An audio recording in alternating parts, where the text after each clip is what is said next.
If you need to get management approval before submitting some changes or have multiple layers of authorization for certain functions, our configurable platform allows you to create a seamless approval process that includes a full audit trail.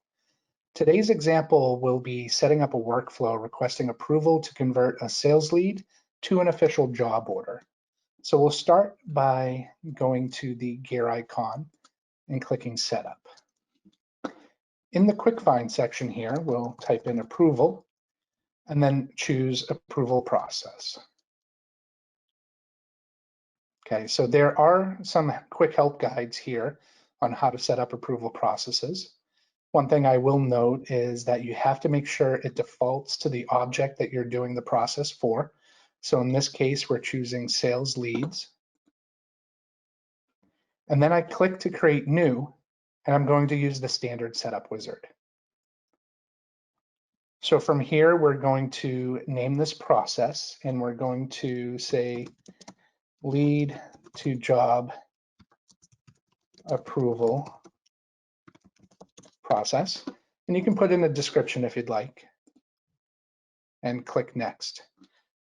This section here allows you to really specify filter criteria to ensure records don't go to approvers without the proper info. For an example, we could have criteria on a specific field. So let's say we'll do potential start date, and then we'll choose greater than, and you can do a value like today. So if the potential start date is greater than today, it will be approved to go through.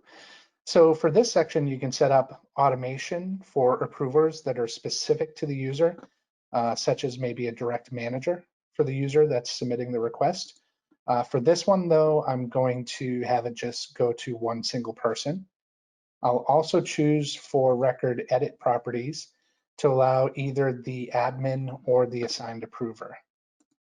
So I'll click next, and this will bring us to step 4, which allows me to sign an email template that is sent to the approver. So I can either create a new one from right here or assign one.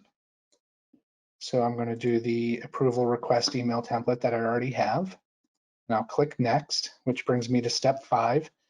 Now this is where I determine which fields the approver will see. So I can either have everything go to them or maybe a refined view not to overload them. So I'm going to add an account, an amount, the description, and maybe let's add the potential start date in here as well. So I can click to choose to show all of the audits here as well, so any changes to the fields. And then I'm going to leave the security settings to the recommended for the approvers.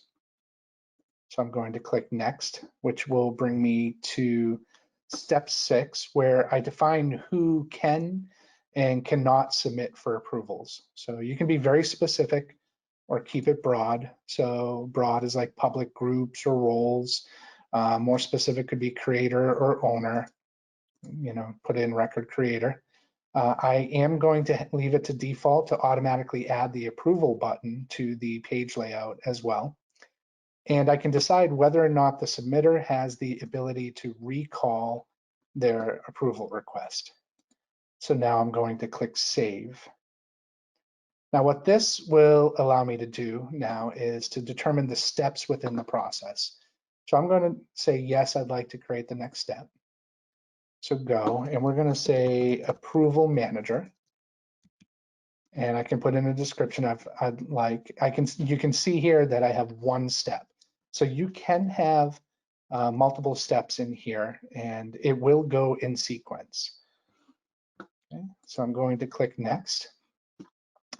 I can also choose to have this automatically approve or reject based on certain criteria that I set up, but instead I'm going to leave it that all records need to go into this step, and I'll click next. Now from here, I can let the submitter choose the approver. I can have it go to a queue, automatically assign to the approvers, and so on. So here is the approver I can type in, or I can look them up. Also, one of the things around the flexibility of the Target Recruit platform is I can add rows here. So maybe I want to do another approver. And let's see here, we'll put in conf as a second approver. So now I have 2 approvers, and I can have it go to both of them, and whoever gets to it first for the approve or reject, or I could require unanimous for them all to have to approve it in order for it to go through. In this case, I'll just leave it as Jeff, and we'll click save. So from here, it's what would I like to do now? I can set up different steps, but for this case, I'm just going to go to the overview screen so you can see the different steps here. So you can see what you just built here and what you named it, what the potential description is, what the criteria is. You can see here the initial submission actions. It will lock the record. Approval steps, we only have 1, so it will go to an approval or a rejection. You can edit and delete those or add new steps from here as well. Quite a few different things here. So final rejection, final approval, and for the final approval, I could add new from here and do an email alert as well. So if approval status approved, we could name it. We could choose another template and then choose the users that it goes back to. And then I save this. It says I've already used that name, so we'll just make an update here. And we'll save this. Maybe we'll change this.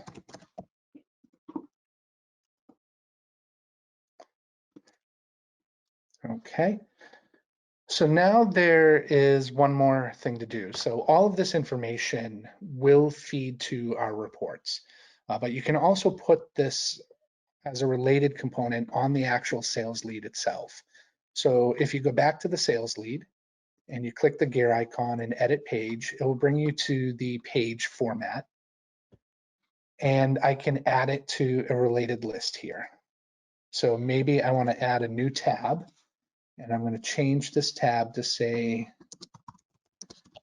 approval status. And then under approval status,